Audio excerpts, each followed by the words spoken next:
Let me see if I can find it. There it is. All right. BJ from Game Gumbo. I've got my guests here, Mitchell and Logan, and we're going to do this one really quickly. I missed that one too, I apparently. need a Belgian beer right now. This is the Belgian Beers Race dice game. It is from our friends. It's I can't remember the original company. I thought I was only talking bad about one game, BJ. Yeah. Jesus. No, the game wasn't bad. The game is great. And that's my issue, Steve. I played this Belgian Beers Race game. I love the theme. I've been to Belgium. I love Belgium. Mm-hmm. I own a Belgian soccer jersey because I like Belgium, the country so much. I love any kind of rando riders. Like you give me a dice chucker or a flipping right, and we have to fill out bubbles on a paper. I love that. It's got a race theme, and I was like, "Oh, that's great! Lots of player interaction. You got to keep an eye on the other ones." And all of that is true, except for one thing. It's got one of the worst rule books I've had to deal with. We might as well have the rule book in French. I think we would have had a better time. I don't understand because better without a rule book, honestly. Apparently Grand Gamers Guild, licensed it from the Belgian people, and they basically just, brought it over as is. That's the best I can tell, because used Google Translate.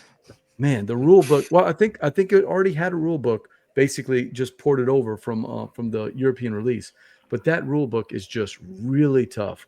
And I thought it was just me, but I would pass the rule book between the guys, and this is my third or fourth play now, and everybody was struggling. In fact, we were arguing amongst ourselves as to what this language said. The rule book so much over a verb and right game in my life. Time checking in. I like the way you described it. I don't remember who it was we were talking to. You were like, it's like we were having tribunals to figure out the interpretation of this rule. And it's like, all right, we're going to play it this way. And then 2 turns later, it's like, wait a minute. If we play it that way, then it contradicts this rule. So I think we need to amend our previous decision. Another edge case. Yeah. What is essentially a simple game. We're going to roll some dice. You're going to take one of 3 colors, one color being really slow, the red ones, all the way up to one being really fast. The red one's representing a bicycle where you're just going around and you're very friendly to the environment. You're not making any waste. The other ones go really fast, but you might take some negative points. And you try to hit as many breweries across this map as possible while trying to fulfill 3 goals. Guys, that's the game. Buy beer, roll some dice, pick the dice, hit the breweries, make sure you have enough travel to hit them.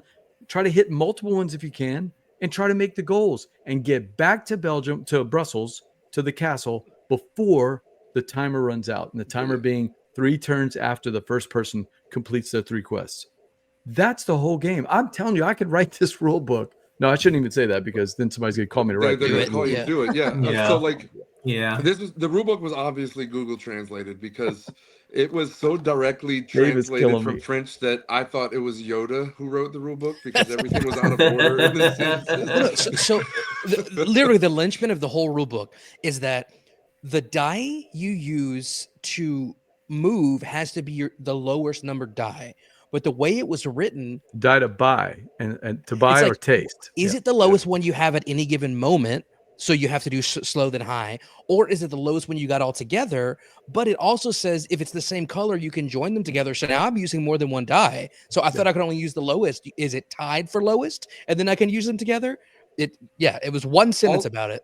Also, it was like first thing in the morning. We were around breakfast time, and my ADHD meds weren't in yet, and I was just, squirrel. What are we doing? It was fun. I can't recommend this. And Glenn Flaherty, who, as you guys know, I love Glenn Flaherty, and Glenn sent me this game. Glenn, I'm sorry. I just can't recommend this game as it is. If it has a good rule book or a good FAQ, I would recommend it because I actually like the game. I love the race element. And you give me a game that has 3 goals and you got to beat them before everybody else. You have to watch other people. If Mitchell's going for the same goal, he's going to snipe that goal out from under. That happened in the game. Out next. 100% not the game's fault at all.